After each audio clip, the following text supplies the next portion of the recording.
अक्टूबर का मंथ है, आपको जीएसटी रिटर्न्स फाइल करनी है। इस बार मंथली भी करनी है और क्वार्टरली भी करनी है। जी हाँ, क्वार्टर 2 जो है उसकी भी ड्यू डेट अब आपकी अक्टूबर में आ गई है। तो अगर क्वार्टरली रिटर्न है आपके लिए क्वार्टर रहेगा जुलाई टू सितंबर, और मंथली रिटर्न है तो मंथ रहेगा सितंबर, या फिर अगर आपके कोई पेंडेंसी है तो वो तो आपको क्लियर करनी ही है।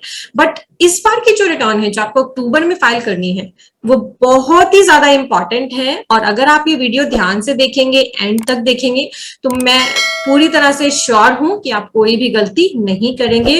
मोस्ट मोस्ट मोस्ट इंपॉर्टेंट ये वीडियो होने वाली है, ध्यान से देखिएगा। अच्छी लगे तो लाइक कर दीजिएगा और शेयर कर दीजिएगा। आप देख रहे हैं सीए गुरु जी और मैं हूं आपकी दोस्त पूजा। तो यहाँ मैंने ओपन कर रखा है रिटर्न डैशबोर्ड। जैसे ही आप अपने डैशबोर्ड पे आते हो तो आपको ऑप्शंस दिखाई देती हैं आपके रिटर्न्स की, जीएसटी 1, 3B, 2A, 2B। इस बार जो आपकी रिटर्न्स है पहले तो उनकी डेट्स नोट कर लीजिए। जीएसटी 1 की जो ड्यू डेट है मंथली के केस में सितंबर वाली रिटर्न के लिए वो है 10 अक्टूबर 2021। जीएसटी 1 जो आपको क्वार्टरली फाइल करनी है जुलाई अगस्त सितंबर क्वार्टर की, उसकी लास्ट डेट है 13 अक्टूबर 2021। ठीक है, अगर 3B आपने ऑप्ट कर रखी है मंथली तो आपके लिए ड्यू डेट रहेगी, एक ही डेट रहेगी, कोई स्टेट वाइज नहीं होगी, 20 अक्टूबर। और अगर आपने क्वार्टरली ऑप्ट कर रखी है तो स्टेट वाइज डेट रहेगी 22 या 24। ठीक है, तो इसका आपको खास ध्यान रखना है। वीडियो पे आगे बढ़ने से पहले मैं आपको ले आई हूँ studybuddy.com पे। यहाँ हमारे कोर्सेज एक्टिव हैं, इनकम टैक्स का, जीएसटी का कॉम्बो है और 990 फाइनेंशियल ईयर 2021 की, और साथ ही ट्रायल से ऑटोमेटिक बैलेंस शीट बनाना सीखे। इन सभी के लिंक मैंने वीडियो के डिस्क्रिप्शन में दे रखे हैं। हमारे कोर्सेज के बारे में बात करेंगे वीडियो के एंड में। इससे पहले अगर आप चेकआउट करना चाहिए तो सिंपली विजिट कर लीजिए studybuddy.com। तो डेट्स आपने नोट कर ली। अब बात करते हैं क्या क्या आपको काम करने हैं सितंबर के रिटर्न को फाइलिंग करने से पहले। पहला है आपका रिकंसिलेशन। जी हाँ, आपको रिकंसिलेशंस करने हैं। ईयर कौन सा है, कौन से ईयर के रिकंसिलेशंस की मैं बात कर रही हूँ, 2020-21 की। अगर आपने ऑलरेडी कर लिए हैं हमारी प्रीवियस वीडियोस को देख के देन वेल एंड गुड, नहीं किए हैं तो रिकंसिलेशंस तैयार करिए। मेजरली कौन से रिकंसिलेशंस आपको करनी है, GSTR 3B versus 2B, then GSTR 1 versus 3B, then तीसरा GSTR 1 versus your books, then GSTR 3B versus your books. तो इन रिकंसिलेशंस को करने से बेनिफिट क्या होगा, आपके डिफरेंसेस निकलेंगे। अब आपके डिफरेंसेस दो तरह के हो सकते हैं, या तो कोई गलती आपने सेल में की होगी या फिर आईटीसी में की होगी। ठीक है, फाइनेंशियल ईयर 2021 की हम बात कर रहे हैं। सेल की जो गलतियां हैं, अगर आपने किसी पार्टी का जीएसटी नंबर गलत डाला, इनवॉइस नंबर गलत डाला, डेट गलत डाली, इनवॉइस का अमाउंट गलत डाला, वो गलतियां आप ठीक कर सकते हो आपकी जीएसटीआर 1 में। ठीक है, पर अगर सेल कम या ज्यादा दिखा दी तो वो गलतियां आपको किसमें ठीक करनी है, जीएसटीआर 3B में। और इनपुट टैक्स क्रेडिट की बात करें तो इसको अवेल या रिवर्स करने की जो गलती है वो आपको ठीक करनी है जीएसटीआर 3B में। अब अगर मैं जीएसटीआर 1 की बात करूं तो जो सितंबर की जीएसटी 1 आपने अक्टूबर में भरनी है, इसमें आपको एक अमेंडमेंट की टेबल मिल जाएगी। सभी के लिए अमेंडमेंट की टेबल अवेलेबल होती है। वहां पे आप देखेंगे तो फाइनेंशियल ईयर आपके पास अभी एक्टिव है 2021 और 2021-22। जीएसटी 1 की अगर मैं अमेंडमेंट की और गलतियां ठीक करने की बात करूं तो ये तो सितंबर की जीएसटी 1 के बाद भी हो सकता है, 2 महीने, 4 महीने, 6 महीने एक्टिव रहे आपके पास ऑप्शन अमेंडमेंट करने के लिए। पर अगर मैं इनपुट टैक्स क्रेडिट की गलतियों की बात करूं जो आपको 3B में ठीक करनी है सितंबर मंथ तक की, एज पर सेक्शन 16(4) ये कहता है कि कोई भी जो फाइनेंशियल ईयर एंड होगा उसके बाद अगले फाइनेंशियल ईयर की सितंबर की रिटर्न की ड्यू डेट तक आप सेक्शन 16(4) के अकॉर्डिंग अपना इनपुट टैक्स क्रेडिट अगर कोई रह गया है उस फाइनेंशियल ईयर का तो वो क्लेम कर सकते हो। यानी कि जो फाइनेंशियल ईयर 2020-21 का आईटीसी है वो आप क्लेम कर पाओगे सितंबर 21 की 3B की डेट तक, जो है होल एंड सोल 20 अक्टूबर 2021। यानी कि आपके पास आखिरी मौका है सेक्शन 16(4). इसके बाद, इस डेट के बाद आपको 20-21 फाइनेंशियल ईयर का इनपुट टैक्स क्रेडिट लेने नहीं देगा, डिनाई कर देगा।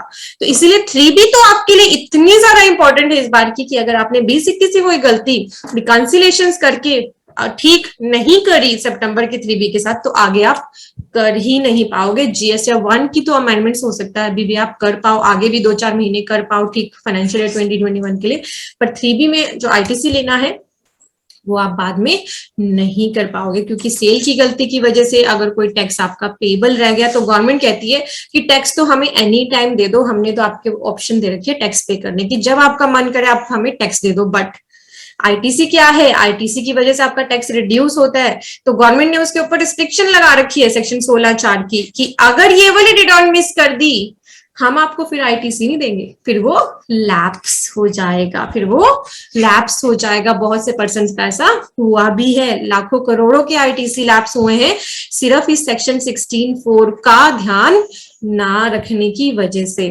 ठीक है, यहाँ मैंने कर ली है जीएसटी 1 ओपन। अब आपको बताती हूँ अमेंडमेंट के बारे में। तो अगर आपने 2021 की कोई गलती ठीक करनी है तो यहाँ देखिए, हाँ, जो अमेंडेड वर्ड जिस भी टेबल के आगे लिखा है ना, उनमें आप अमेंडमेंट्स करके पुराने इनवॉइसेस की गलतियां भी ठीक कर सकते हो। जैसे मैं इस पे क्लिक करती हूँ, मान लीजिए आपको कोई B2B इनवॉइस है, तो आप देखिए यहाँ पे आपको 2 फाइनेंशियल ईयर एक्टिव दिख रहे हैं। ठीक है, तो अभी 2021 अवेलेबल है और हो सकता है अभी ये 2-4 महीने एक्टिव भी रहे, बट आप पहले ही रिकंसिलेशंस कर लेंगे तो इसी महीने अपनी गलतियां ठीक कर लो। ठीक है, क्यों इतना आगे तक जाना, अभी आप ठीक कर लेना अपनी मिस्टेक्स। तो आपको फाइनेंशियल ईयर 2021 चूज करना होगा।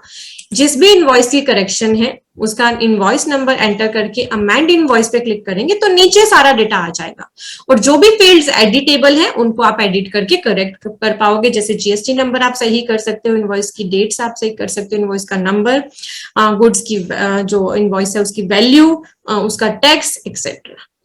ठीक है, तो ये अमेंडमेंट कर लो अपनी जीएसटी 1 में। और जीएसटी 1 में बहुत सारा डेटा डालने के बाद अगर आपको लगता है कि हमारी कोई गलती है तो यहाँ पे आपके पास एक रीसेट का भी बटन अवेलेबल होता है, एक्सेल में डाउनलोड करने का भी ऑप्शन अवेलेबल होता है।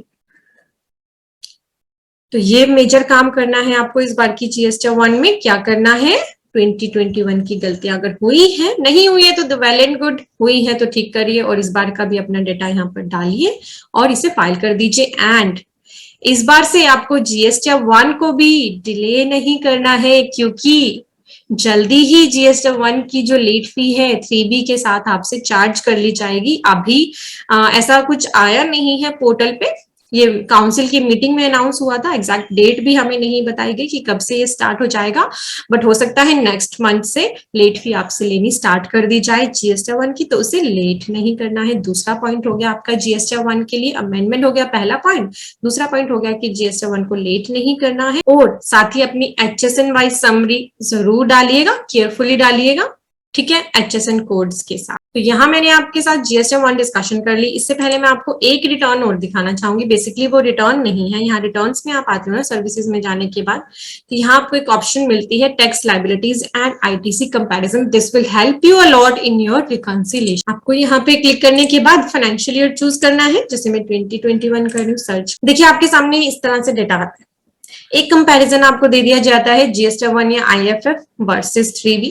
तो आप यहाँ से कंपेयर कर सकते हैं कि 3B में क्या दिखाया, जीएसटी 1 में क्या दिखाया। नीचे टोटल आ जाता है, टोटल में मिसमैच है तो मतलब कोई गलती कर रखी है आपने। ठीक है, देन आपका दूसरा कंपैरिजन आता है 3B वर्सेस 2A या 2B।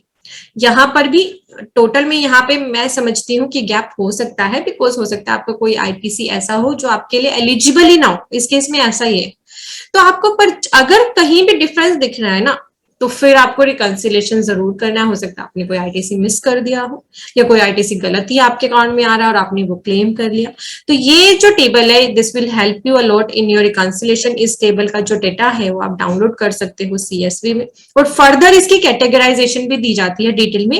Tax liability other than export and reverse charge, tax liability due to reverse charge, tax liability due to export and SCZ, और आईटीसी के फिर फर्दर 2 पार्ट है। इन पे क्लिक करोगे तो आपको फर्दर डेटा यहाँ पे दिखाई देता है। इस सारे कंपैरिजन को आप कंपैरिजन रिपोर्ट को एक्सेल में भी डाउनलोड कर सकते हो। एक्सेल में फॉर्मूला लगा के काम करना बड़ा इजी हो जाता है।